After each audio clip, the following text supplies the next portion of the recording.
अस्सलाम वालेकुम।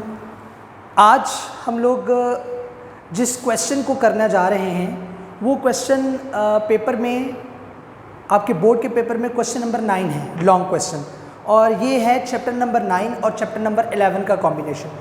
तो चैप्टर नंबर 8 और चैप्टर नंबर 10 हमने कर लिया है, उसके इंपॉर्टेंट टॉपिक्स और उसके इंपॉर्टेंट न्यूमेरिकल्स। तो आज हम जो चीज़ करने जा रहे हैं वो चैप्टर नंबर 9 और 11 का कॉम्बिनेशन वाला क्वेश्चन है, which will come in the exam in the form of question number 9। तो चैप्टर नंबर 9 से सबसे पहले हम जो टॉपिक करने जा रहे हैं वो रॉल्स लॉ है। पेपर में रॉल्स लॉ का क्वेश्चन आता है लाजमन, बहुत इंपॉर्टेंट है, कई दफ़ा आ भी चुका है, और सवाल आता है write down the 3 statements of Rawls law. तो आइए इन रॉल्स लॉ की तीनों स्टेटमेंट्स को हम बड़े ही ध्यान से जो है वो समझने की कोशिश करते हैं। अच्छा, जो पहली स्टेटमेंट है ना, उसको ज़रा गौर से समझिएगा, लेकिन समझने से पहले मैं आपको कुछ और बातें भी बताना चाहता हूँ जिनका जहन में रखना बहुत ज़रूरी है। मिसाल के तौर पर आप समझ लो कि आपके पास ना एक कंटेनर है, let's suppose this is my container. इस कंटेनर में मैं एक प्योर सॉल्वेंट रखता हूँ, pure solvent. I have a pure solvent, I have a pure solvent in that container। बहुत ध्यान से सुनिएगा, Rawls law is very important and tough. एक मैंने कंटेनर लिया है, उसके अंदर मैंने एक प्योर सॉल्वेंट डाल दिया है। अब आपको पता है ना कि किसी भी लिक्विड के अंदर एवेपोरेशन खुद ब खुद होती है, स्पॉन्टेनियस प्रोसेस है ये। तो जाहिर सी बात है, जब इसके अंदर प्योर सॉल्वेंट के को जब हमने एक कंटेनर में लिया तो इसमें भी तो एवेपोरेशन हो रही होगी ना। अब आप गौर फरमाओ, this is the surface of the pure solvent. तो जो वेपर्स बनेंगे वो वेपर्स कहाँ जाएंगे? वो वेपर्स इस सरफेस के ऊपर प्रेशर लगाएंगे, उस प्रेशर को हम बोलते हैं vapour pressure of a pure solvent, और उसको ज़ाहिर हमेशा किया जाता है P0 से।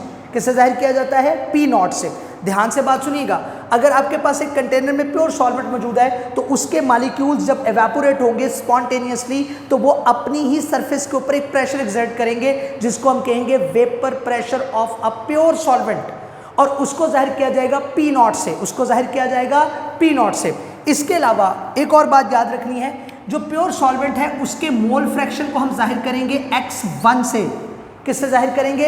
x1 से। जो प्योर सॉल्वेंट है उसके नंबर ऑफ मोल्स को हम जाहिर करेंगे n1 से। उसको किससे जाहिर करेंगे? n1 से। गौर से बात सुनते जाइएगा, बहुत इंपॉर्टेंट है। आपने एक प्योर सॉल्वेंट ले लिया, प्योर सॉल्वेंट के जो वेपर प्रेशर है upon the surface, upon its own surface, उसको हमने P0 से जाहिर कर लिया।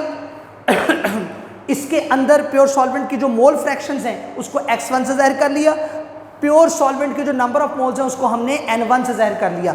अब ज़रा गौर फरमाइए कि अगर मैं इसी कंटेनर के अंदर जिसमें प्योर सॉल्वेंट मौजूद था कोई सल्यूट ऐड कर दूं, कोई भी सल्यूट, पर शर्त यह है कि ये सल्यूट हो नॉन वोलेटाइल। ये सल्यूट क्या हो भाई?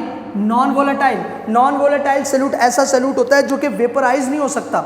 अगर मैं इसमें नॉन वोलेटाइल सल्यूट डाल दूँ तो नॉन वोलेटाइल सल्यूट के पार्टिकल्स सॉल्वेंट के पार्टिकल्स के साथ इंटरेक्शन डेवलप कर लेंगे, जिससे सॉल्वेंट के मॉलिक्यूल्स की एस्केप करने की कैपेबिलिटी डिक्रीज कर जाएगी। सॉल्वेंट के मॉलिक्यूल्स की वेपर्स में कन्वर्ट होने की सलाहियत कम हो जाएगी। क्यों कम हो जाएगी? क्योंकि सल्यूट के पार्टिकल्स आपने ऐड कर दिए ना। सल्यूट के पार्टिकल्स जब सॉल्वेंट में ऐड होंगे तो सल्यूट और सॉल्वेंट के पार्टिकल्स के दरमियान इंटरेक्शन डेवलप हो जाएगी, और जब वो इंटरेक्शन डेवलप होगी तो सॉल्वेंट के पार्टिकल्स मजीद वेपोराइज नहीं हो पाएंगे जैसे कि वो प्योर स्टेट में वेपोराइज हो पा रहे थे। तो इसका मतलब वेपर प्रेशर में कमी आ जाएगी। वेपर प्रेशर में क्या आ जाएगी? कमी आ जाएगी। तो अब जब वेपर्स कम बनेंगे सॉल्वेंट के, यानी प्योर सॉल्वेंट में सल्यूट डालने से सॉल्वेंट के पार्टिकल्स की वेपोराइज होने की कैपेबिलिटी कम हो गई, यानी वेपर प्रेशर में कमी आई। तो जब सॉल्वेंट के पार्टिकल्स सल्यूट ऐड होने के बाद एवेपोरेट करेंगे, जिनकी तादाद बहुत ही कम होगी, तो हम ये कहेंगे कि वेपर्स अकामुलेट तो होंगे, इस सरफेस पे प्रेशर में लगाएंगे लेकिन वो प्रेशर कम होगा। उस प्रेशर को कहेंगे vapour pressure of solvent above the surface of the solution. बात समझ आ रही है? तो उसको हम किससे जाहिर करते हैं? उसको हम जाहिर करते होते हैं P से। किससे जाहिर करते हैं? P से। अगर सॉल्वेंट प्योर स्टेट में हुआ तो उसका वेपर प्रेशर क्या होगा? P0। अगर सॉल्वेंट के अंदर सल्यूट ऐड हो गया तो अब जो सॉल्वेंट के मॉलिक्यूल्स की एवेपोरेटिंग कैपेबिलिटी कमी आई है उसकी वजह से उसके वेपर प्रेशर में भी कमी आएगी, और उस वेपर प्रेशर को हम किससे जाहिर करेंगे? P से।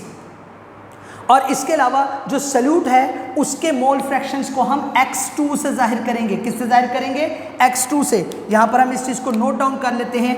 x2 are the mole fraction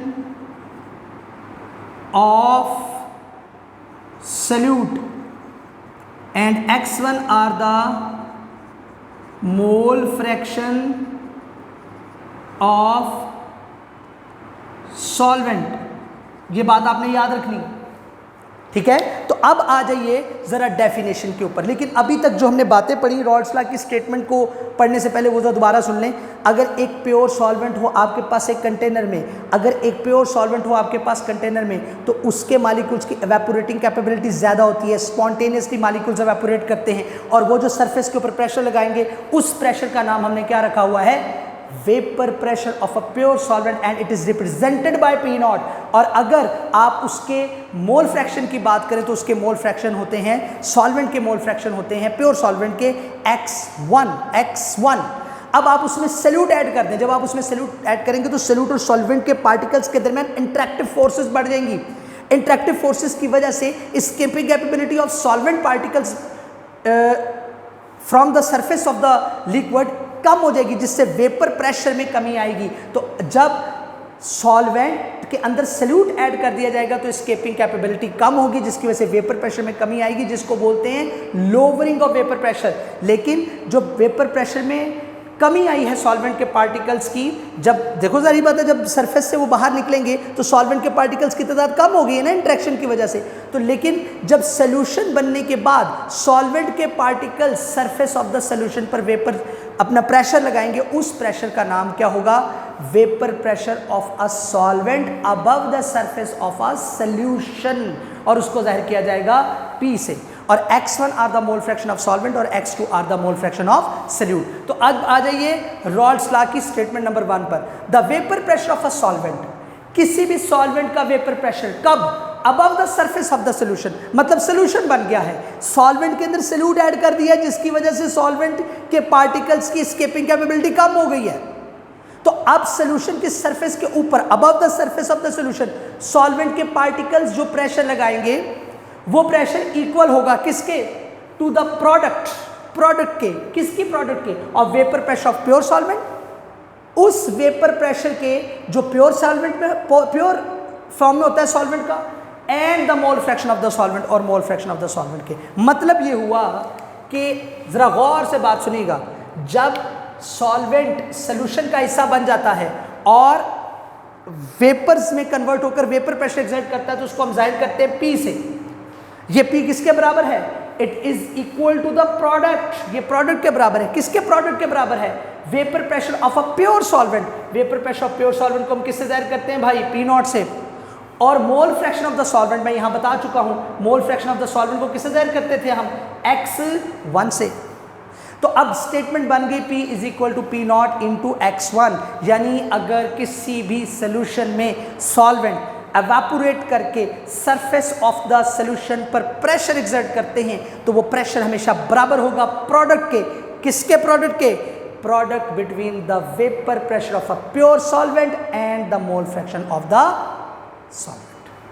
this is the first statement. अब सेकंड स्टेटमेंट फर्स्ट स्टेटमेंट से ही हमने ड्राइव किया है। अगर आपको याद हो, जब हमने यूनिट्स ऑफ कंसंट्रेशन पढ़े थे तो यूनिट्स ऑफ कंसंट्रेशन में एक यूनिट आया था मोल फ्रैक्शन, जिसमें हमने पढ़ा था कि अगर किसी सोल्यूशन में कोई बाइनरी सोल्यूशन है तो उस बाइनरी सोल्यूशन में जो कंपोनेंट्स होंगे उनका सम जो है वो किसके बराबर होगा? वो 1 के बराबर होगा। x1 plus x2 is equal to 1। और अगर मैं यहां से x1 की वैल्यू निकालूं तो वो क्या निकल आएगी? प्लस x2 उधर जाकर माइनस x2 हो जाएगा।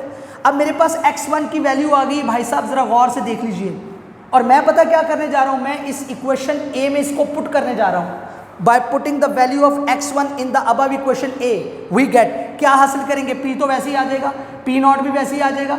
x1 की वैल्यू क्या निकाली? 1 माइनस x2, वो यहां पर आ जाएगी। अब जब P is equal to P naught into 1 minus x2 आ गया तो ये P नॉट 1 से मल्टीप्लाई होगा तो क्या हो जाएगा भाई? यहां पर देखें, ये P is equal to P naught into 1 minus x2 है। P नॉट 1 से मल्टीप्लाई हुआ तो क्या हो जाएगा? P नॉट x2 से मल्टीप्लाई होगा तो क्या हो जाएगा? P not x2। अब जरा गौर करना, इस पूरे फैक्टर को, किस फैक्टर को? इस फैक्टर को, माइनस P नॉट x2 को मैं इक्वेशन से उठाकर यहां ले आया हूं।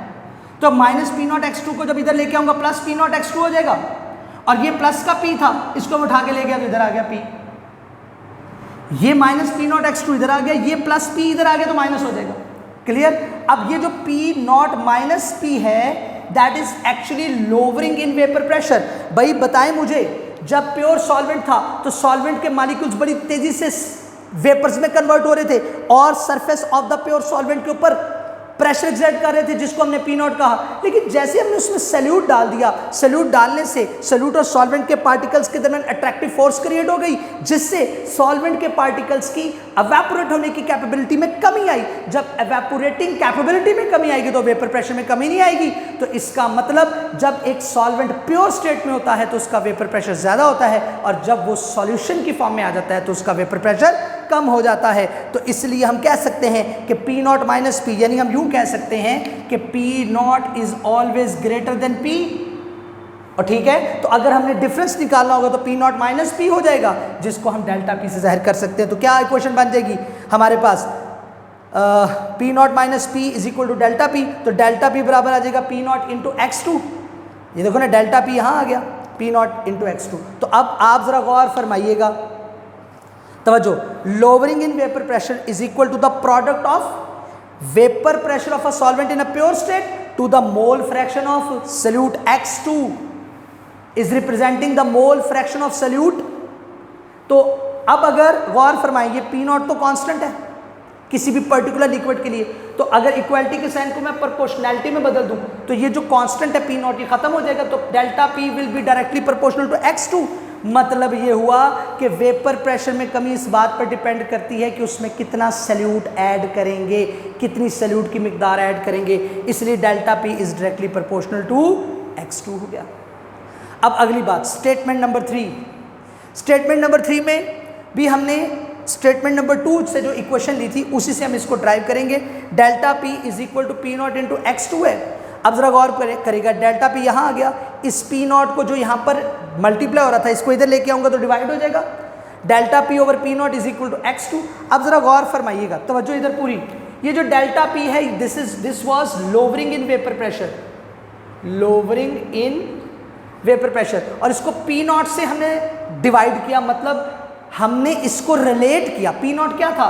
Vapour pressure of a pure solvent, vapour pressure of a pure solvent. तो जब आप लोअरिंग इन वेपर प्रेशर को vapour pressure of pure solvent से कंपेयर करते हो तो it will be always equal to the mole fraction of the solute. Delta P over P naught is equal to x2, मतलब इस पूरे factor को हम बोलते हैं relative lowering in vapour pressure. ये मैंने लिखा है, this whole factor is relative lowering in vapour pressure. जब लोअरिंग इन वेपर प्रेशर को कंपेयर किया जाएगा vapour pressure of a pure solvent के साथ। तो this is all about the third statement, the relative lowering in vapour pressure is equal to the mole fraction of the solute. Hope so आपको Raoult's law समझ आया होगा। अगर किसी किस्म का कोई प्रॉब्लम हो तो आप ग्रुप के अंदर ज़रूर शेयर कीजिएगा, ज़रूर पूछिएगा। अपना ख्याल रखिएगा। अस्सलाम वालेकुम।